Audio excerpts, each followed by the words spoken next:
800 million of public funds stolen from iEstina dairy? No, it was not. Lofakazi uchazele isigcawu ukuthi empeleni akuzona izigidi ezingama-800 ezasashazwa eEstina njengoba kubika abezindaba. It was 280 million.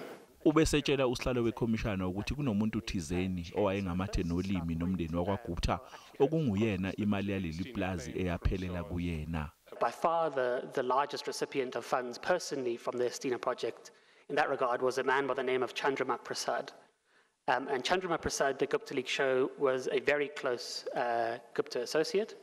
Uthi kwaxaka ukuthi kungani uChandrama Prasad anikwa umsebenzi wokulawula leli ipulazi ebe engenalo noluncane ulwazi lwezolimo.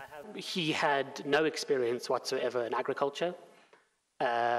It appears that... What was his experience? His experience appears to be based, from what we can discern in the Gupta leaks, is that he was either a junior to or a PA to a former Indian intelligence officer.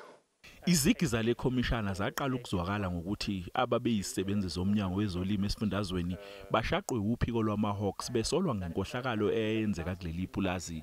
Labasolwa bafaka phakathi oyinhloko yomnyango wezolimo eFree State kanye nezinye izisebenzi esezathatha umhlala phansi.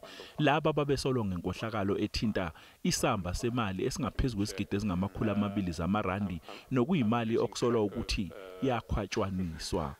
NguCalvin Dludla, wezindaba ze-SABC.